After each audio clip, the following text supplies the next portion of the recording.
নমস্কার, horror story YouTube চ্যানেলের পক্ষ থেকে আমাদের সকল শ্রোতা বন্ধুদের জানাই স্বাগত। আজ আমাদের নিবেদন লেখক ডক্টর পার্থ চট্টোপাধ্যায়ের গল্প রাত্রির যাত্রী। আজকের গল্প পাঠে আমি অপূর্ব। আমাদের এই গল্পটি যদি আপনাদের ভালো লেগে থাকে অবশ্যই একটি লাইক করবেন এবং কমেন্ট করে বলবেন যে কেমন লেগেছে।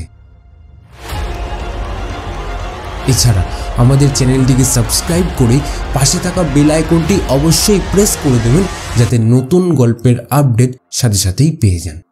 তো বেশি কথা না বাড়িয়ে শুরু হচ্ছে আজকের গল্প রাত্রির যাত্রী।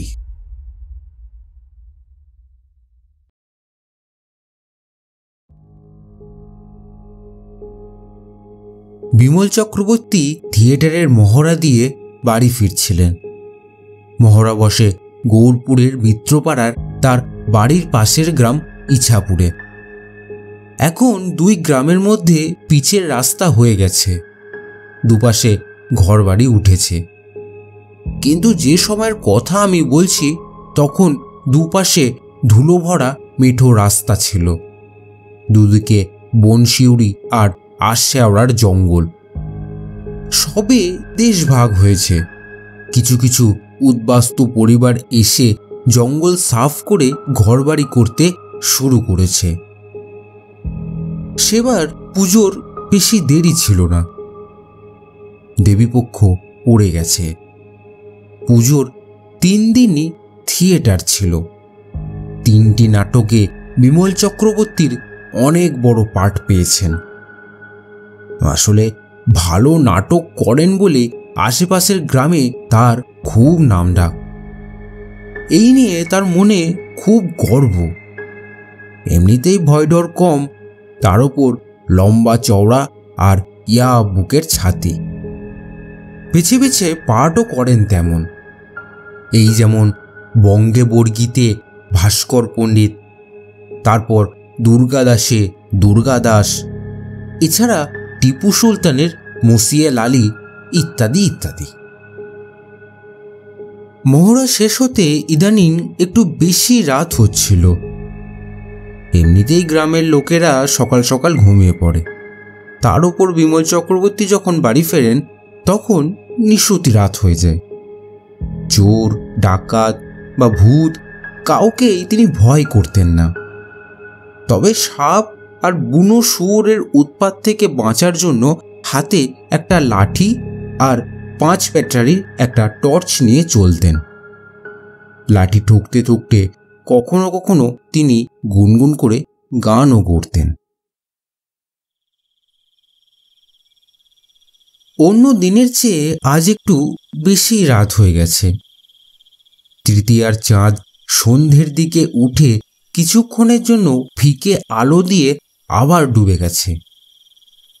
সারাটা পথে ঘুটঘুটে অন্ধকার। বিমল চক্রবর্তী লাঠি ঠুকে ঠুকে এগিয়ে চলেছেন আর ভাস্কর পণ্ডিতের পার্টের কথা ভাবছেন।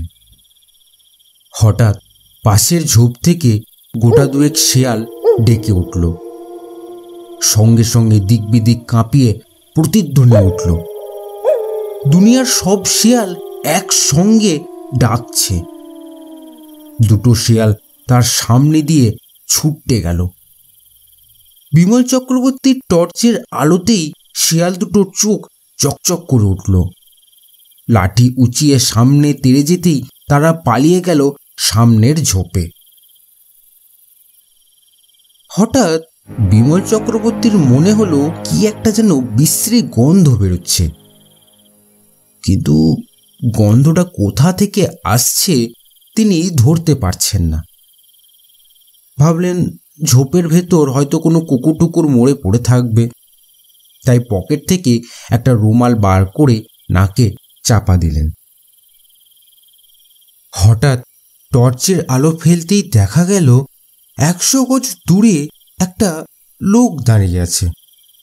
রোগা, লম্বা, আধবয়সী একটা লোক। পরনে তার আধময়লা খাটো ধুতি আর খালি পা। পিঠের ওপর রয়েছে একটা মাছ ধরার জাল। সেটাকে আবার ডান হাত দিয়ে মুঠো করে ধরে রেখেছে, আর বাঁ হাতে রয়েছে একটা লাঠি।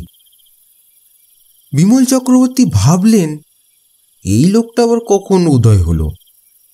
এই তো কিছুক্ষণ আগে টর্চের আলোর সামনে তো অনেক দূর পর্যন্ত পড়ছিল, কই কাউকে তো দেখতে পাননি।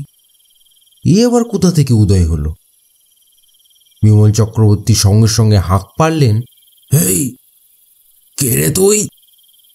লোকটা একটু কাঁচুমাচু ভাবে দাঁড়িয়ে রইল।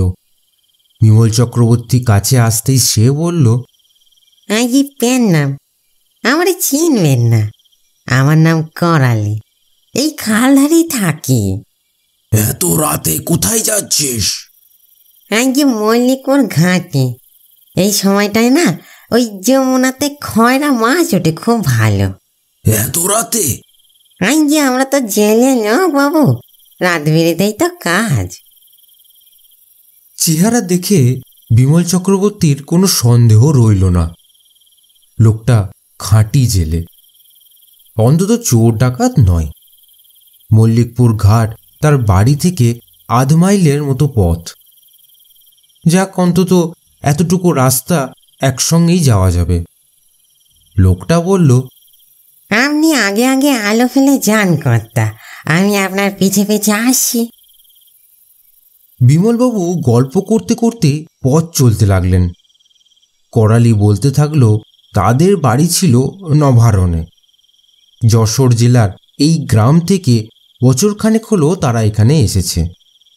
বাড়িতে বউ আর 2 ছেলে আছে। যমুনা নদীতে মাছ ধরে। গোমরডাঙ্গার বাজারে রোজ সকালে সেই মাছ বিক্রি করে আর সারা রাত ধরে মাছ ধরে, অবশ্য দুপুরবেলা ঘুমায়। করালি বিমলবাবুকে ভালো মতো চেনে। বিমলবাবু যে ভালো নাটক করতে পারে এটাও তার জানা আছে, তবে আজ পর্যন্ত কোনো নাটক সে দেখেনি। বিমলবাবু এতক্ষণ বুঝতে না পারলেও এবার তিনি বুঝতে পারলেন, করালির কথাগুলো পিছন থেকে ভেসে আসছে ঠিকই, কিন্তু তার পায়ের কোনো আওয়াজ সে পাচ্ছে না। একসময় বিমলবাবুর মনে হলো করালি বোধহয় অনেকটা পিছিয়ে পড়েছে। পিছন ফিরে তিনি তাকিয়ে দেখলেন কেউ তো নেই। তিনি সঙ্গে সঙ্গে টর্চ জ্বাললেন, দেখলেন করালি তার থেকে 2 হাত মতো পিছনে। বিমলবাবু সঙ্গে সঙ্গে বললেন, আরে তুই কোথায় ছিলিস? করালি বলল, কেন কর্তা, এই তো আমি আপনার সাথে সাথেই আসছি। বিমলবাবু ভাবলেন, তাই হয়তো হবে, আসলে তারই ভুল, বয়স হচ্ছে তো। তিনি ভাবলেন এবার হাবড়ায় গিয়ে চোখের ডাক্তারটা দেখিয়ে আসবেন।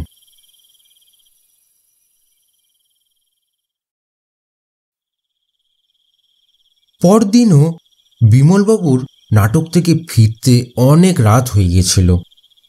সেদিনও সেই বটতলার কাছে আসতেই আবার করালির সঙ্গে দেখা হয়ে গেল। বিমলবাবু বললেন, হিরে, আজও যে দেখা হয়ে গেল। হ্যাঁ কর্তা, এই সময়টা আমি রোজ যাই। তা কাল কিরকম মাছ পেলি শুনি?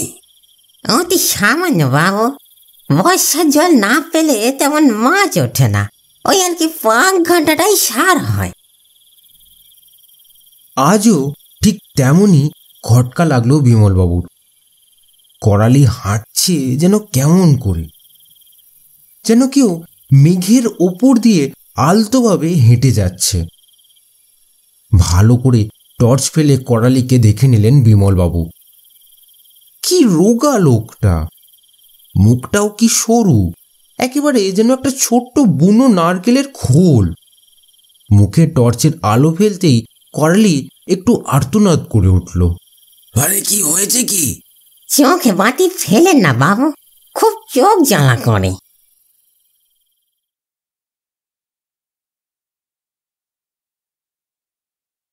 এরপর আরো 2 দিন পরপর দেখা হয়ে গেল করালির সঙ্গে। প্রতিবারই দেখা হয় ওই একই জায়গাতে, আর প্রতিদিন যে বিমলবাবু একই সময় ফেরেন তাও নয়।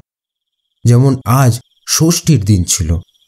ফুল রিহার্সাল ছিল বলে ফিরতে রাত 1টা বেজে গেছিল।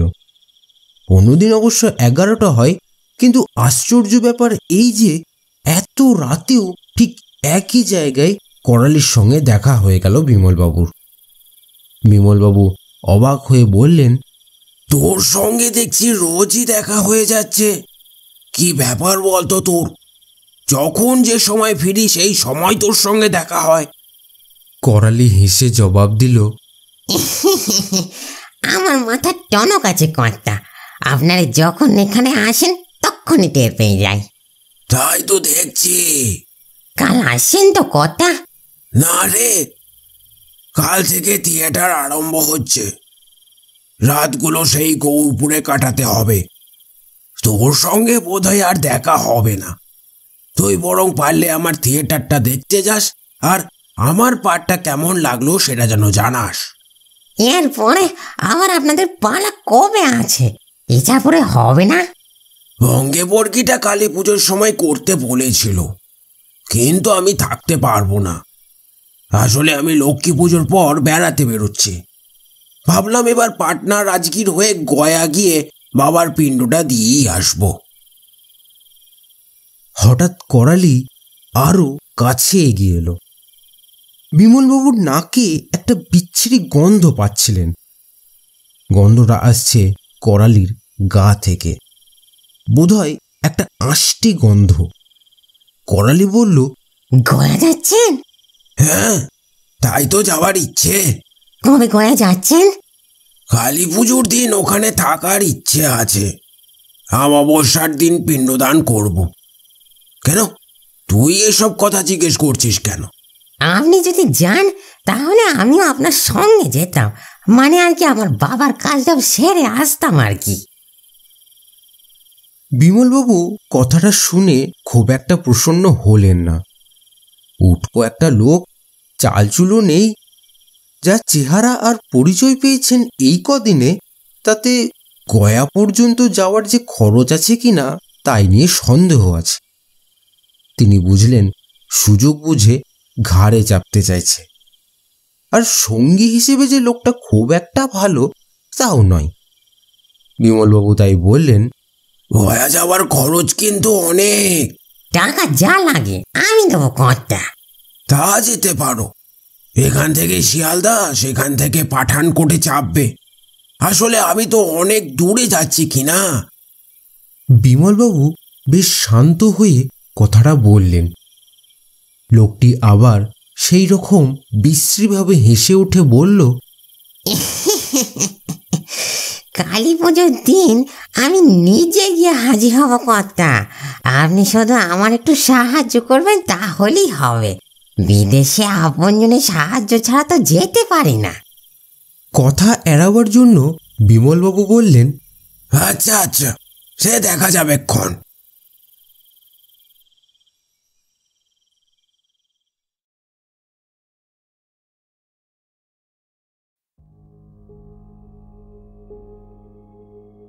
এরপর পাটনা, রাজগীর, নালন্দা এইসব ঘুরে বিমলবাবু এবং তার স্ত্রী এবং ছেলে শঙ্করকে নিয়ে কালী পুজোর আগের দিন গয়ায় হাজির হলেন। গয়ায় বাবার কাজটা করে তারপর তারা কলকাতায় ফিরে যাবেন। পরদিন সকালে সাইকেল রিক্সা করে যেতে যেতে হঠাৎ বিমলবাবুর করালির কথা মনে পড়ে গেল। করালি আসবে বলেছিল, কিন্তু তিনি আবার ভাবলেন যে পাগলের খেয়াল, গয়া কি এতটুকু রাস্তা নাকি? আর বিমলবাবু কোথায় উঠেছেন সে কথা তো করালি জানে না। লোকটার কোনো কাণ্ডজ্ঞানই নেই। এমন সময় স্ত্রী বলে উঠল, এদিক ওদিক কেন তাকাচ্ছ? না মানে, একটা লোক বলেছিল আসবে। কি বলো তো? পান্ডা? না, সে তুমি চিনবে না, আমাদের ইছাপুরের লোক। মন্দিরের দিকে যেতে যেতে বিমলবাবুর কেন যেন মনে হচ্ছিল করালি আসবে। সে আসবে। মন্দিরের কাছে একটা পান্ডাকে সে ধরল। পাণ্ডার নাম শিউরি প্রসাদ। পাণ্ডা প্রথমে মন্দিরে নিয়ে গেল। বাইরে থেকে মন্দিরটি দর্শন করে বিমলবাবু মাথা মোড়ালেন। তারপর স্নান করে বিস্তীর্ণ ফাল্গুনী নদীর ওপর পিতৃপুরুষের তর্পণ করলেন। তর্পণের পর পিণ্ডদান করলেন। এই সময় তার স্ত্রী এবং ছেলে মন্দিরে দাঁড়িয়েছিল। পিণ্ডদান করে সবে উঠেছেন এমন সময় সামনের দিকে তাকিয়ে বিমলবাবু চমকে উঠলেন। তার সামনে করালি দাঁড়িয়ে। করালির গায়ে সাদা চাদর আর পরনে ধুতি। কিন্তু আশ্চর্য ব্যাপার এই যে সেই দিনকার মতো তার কাঁধে আজও একটা জাল রয়েছে। আরে আরে লোকটা কি পাগল নাকি? এত দূর কাঁধে একটা জাল নিয়েও চলে এসছে। বিমলবাবু অবাক হয়ে বললেন, আরে করালি, তুমি কখন এলে? এই মাত্র আপনার কইছিলাম না বাবু, আসবো, ঠিক খুঁজে খুঁজে ধরে ফেলেছি। আরে জাল নিয়ে এসেছো কেন? এখানে কি মাছ ধরবে নাকি? ওটা না অভ্যাস হয়ে গেছে কর্তা, জাল আর জল ছাড়া না চলতে পারি না। বলছি আপনার কাছে না একটা অনুরোধ ছিল। আমরা তো গরিব মানুষ, পয়সা করি অত নাই। আমার বাবার নামে যদি একটা পিণ্ড দিয়ে দেন তাহলে খুব ভালো হয়। বাপটা না কষ্ট পাচ্ছে বড্ড।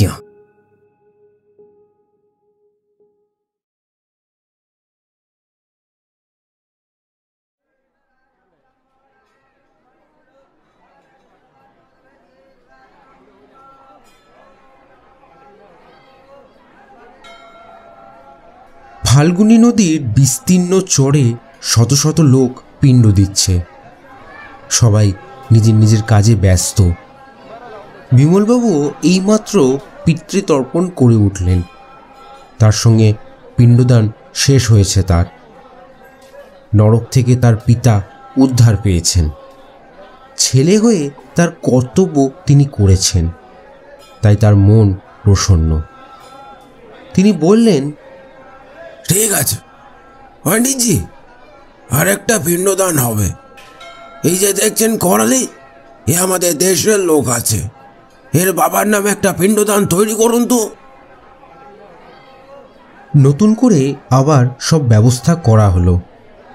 করালিকে पंडित जी জিজ্ঞেস করলেন, आपका पिताजी नाम কি আছে? করালি চরণ দাস।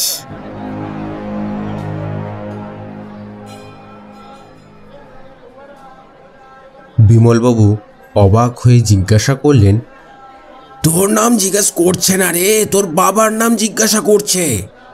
ওই তো বললাম তো, করালি চরণ দাস। আরে মূর্খ, তোর নাম আর তোর বাবার নাম কি একই? বিমলবাবু এবার একটু রেগে গেলেন। সঙ্গে সঙ্গে করালিও বেশ রাগ দেখিয়ে জবাব দিল, বলছি তো একই নাম। পাণ্ডা করালি দাসের নামে পিণ্ড উৎসর্গ করল। উৎসর্গ শেষে পিণ্ড জলে ভাসাবার জন্য নিয়ে গেল করালিচরণ। পাণ্ডা শিউরি রতন বলল, आपका खूब जान पहचान का आदमी বুঝি? বিমলবাবু বললেন, না মানে তেমন কিছু নয়। जब मैं मंत्र पढ़ रहा था तब मैंने उसकी आंखों में देखा था, और विश्वास कीजिए मैंने अपने जीवन काल में ऐसी भयंकर आंखें कभी नहीं देखी। এর মধ্যে বিমলবাবুর ছেলে ও স্ত্রী ফিরে এলো। বিমলবাবুর ছেলে শঙ্কর বলল, কার কথা বলছেন পান্ডাজি? বাবুজি, দেশের লোক পিণ্ড দিতে এসেছে এখানে। দেশের লোক? কে বাবা? আরে তোদের বলা হয়নি, থিয়েটারের মহড়া দিতে ফেরার সময় রোজ রাতে ইছাপুরের রাস্তায় করালি দাস বলে একটা লোকের সঙ্গে দেখা হতো। লোকটা ওই সময় মাছ ধরতে যেত। ওই লোকটা আমায় বলেছিল পিণ্ড দিতে নাকি গয়ায় আসবে। কার পিণ্ডি? তার বাবার। আশ্চর্য, তার নাম আর তার বাবার নাম একই। লোকটা কিরকম দেখতে বলো তো? রোগা, লম্বা মতো? হ্যাঁ হ্যাঁ, তুই চিনিস? শঙ্করের মুখ ফ্যাকাশে হয়ে গেল। সে বলল, তুমি বলছো কি বাবা? ওই করালি দাস তো 1 বছর আগে যমুনায় মাছ ধরতে গিয়ে জলে ডুবে মারা যায়। তুমি সে সময় গ্রামে ছিলে না, আমি দেখতে গিয়েছিলাম। বর্ষাকালে জলের তোড়ের মুখে পড়ে যায়, আর উঠতে পারে না। গায়েঘাটা পুলের কাছে ডেড বডি পাওয়া গিয়েছিল।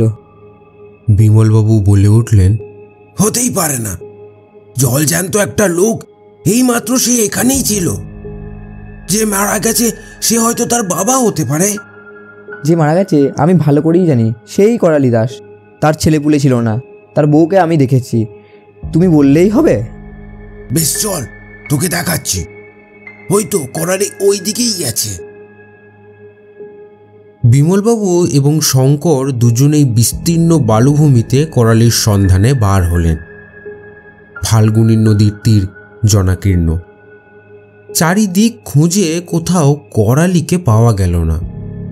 খুঁজতে খুঁজতে বোধগয়ার দিকে আরেকটু এগিয়ে যেতেই বিমলবাবু হঠাৎ চিৎকার করে উঠলেন, আরে ওই তো করালি যাচ্ছে।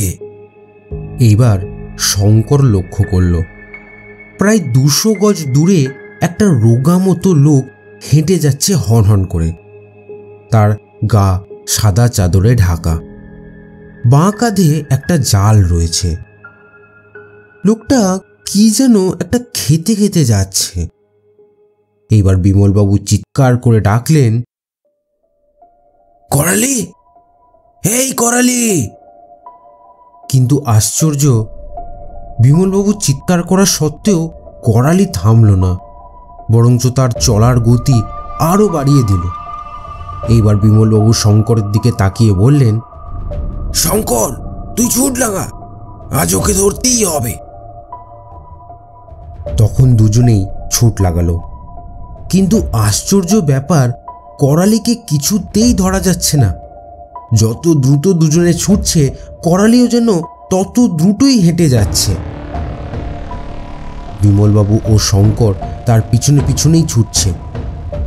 পরন্ত বেলায় ফাঁকা বিস্তীর্ণ নদীর তীরে কনকনে ঠান্ডা হাওয়া হু হু করে বয়ে চলেছে।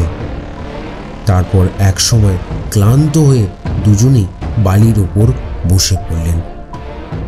প্রচণ্ড পিপাসায় দুজনের গলা শুকিয়ে কাঠ হয়ে গেছে। সেই অবস্থায় দুজনেই দেখতে পেল একটা সাদা ছায়া মূর্তি আস্তে আস্তে অনেক দূরে মিলিয়ে যাচ্ছে। শেষ মুহূর্তে ওদের দুজনের সারা শরীর এক অজানা আতঙ্কে শিউরে উঠল। আস্তে আস্তে তারা অচৈতন্য হয়ে ফাল্গুনী নদীর মাঝ তীরে লুটিয়ে পড়ল।